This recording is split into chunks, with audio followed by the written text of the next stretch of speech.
Hawa pegunungan yang sejuk langsung terasa saat memasuki Desa Bacu-Bacu di Kecamatan Pujananting, Kabupaten Barru. Berada di ketinggian hingga 1.100 meter di atas permukaan laut, desa ini merupakan daerah dataran tinggi yang bergunung dan berlembah. Desa Bacu-Bacu, Kecamatan Pujananting, berjarak lebih kurang 33 km dari ibu kota kabupaten, yakni Kota Barru. Saudara pemirsa, kita berjumpa kembali dalam program Pelangi Desa. Kali ini produksi Televisi Republik Indonesia Stasiun Sulawesi Selatan.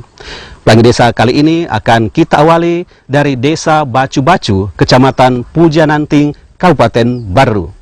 Desa ini pernah meraih juara kedua tingkat nasional dalam hal program Desa Mandiri Energi. Mari kita simak bersama.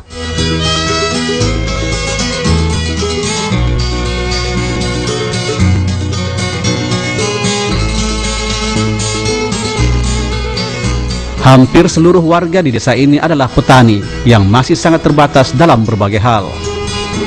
Sekalipun demikian, mereka tidak terus berkanjang dalam keterbatasan itu.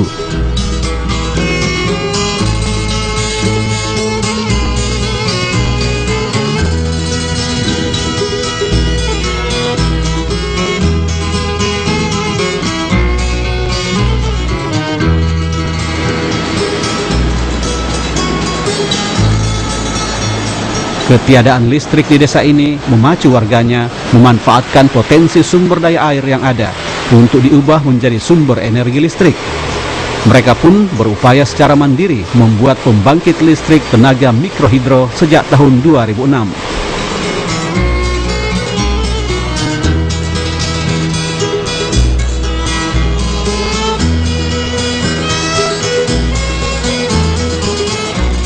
Awalnya warga desa ini hanya mencoba-coba, bereksperimen karena mereka sama sekali belum mengerti tentang teknis pengelolaan pembangkit listrik tenaga mikrohidro tersebut. Sehingga tenaga listrik yang dihasilkan kadang tegangannya melonjak tinggi. Tidak jarang merusak alat-alat listrik yang ada, bol lem, lampu pecah, namun pengalaman tersebut dijadikan guru terbaik.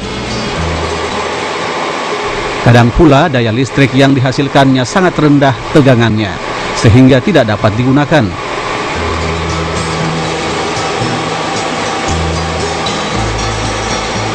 Sekalipun demikian, mereka terus mencoba dan mencoba, serta memperbaiki dan menyempurnakan sistem pembangkit listrik tenaga mikrohidro yang ada.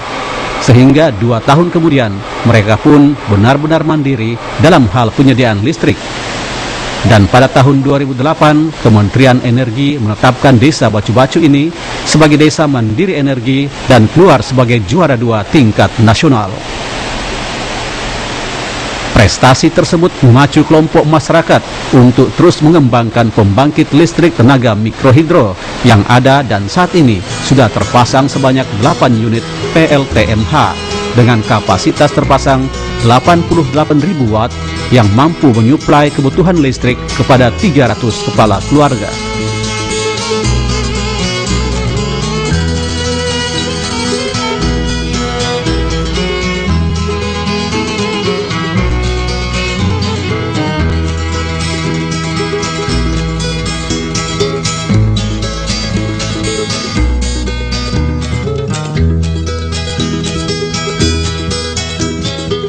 Pak Budiman, Desa Bacu-Bacu ini pernah keluar sebagai juara 2 tingkat nasional pada program Desa Mandiri Energi. Bisa Bapak ceritakan bagaimana sehingga desa ini bisa juara, Pak?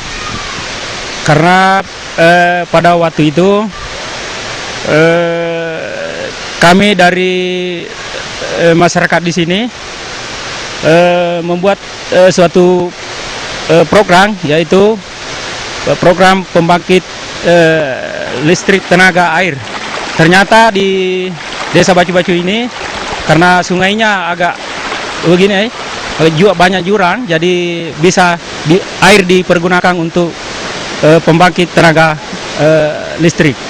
Di sini di Bacu-Bacu ini adanya kincir ini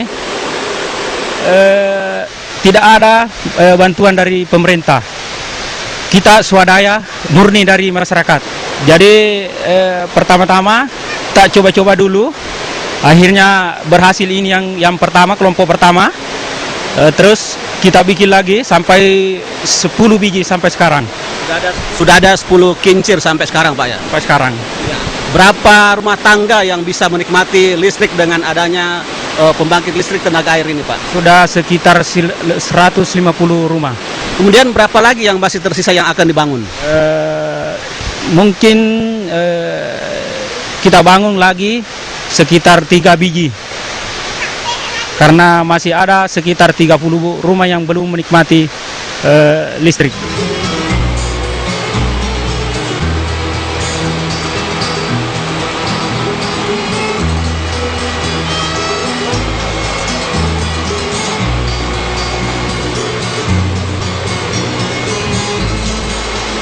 Pembangunan PLTMH di Desa Bacu-Bacu akan terus dilakukan agar seluruh warga benar-benar dapat menikmati listrik secara mandiri dan swadaya. Bahkan saat ini mereka berencana untuk memasang turbin agar kapasitas listrik yang dihasilkan lebih banyak lagi.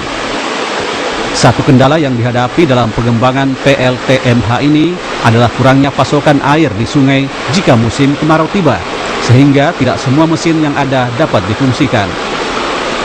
Selain dimanfaatkan untuk PLTMH, air sungai juga dimanfaatkan untuk mengairi areal persawahan.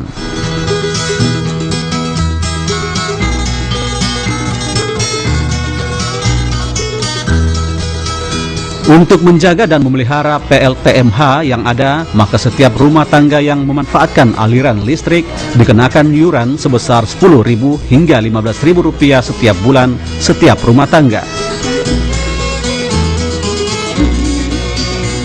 Kemandirian desa ini dalam mengatasi tenaga listrik memang patut diacungi jempol, karena kemauan keras dan keinginan kuatlah yang membuat mereka bisa mandiri menyediakan sumber listrik bagi kehidupannya. Ketersediaan listrik telah dimanfaatkan untuk berbagai usaha dan kegiatan ekonomi produktif.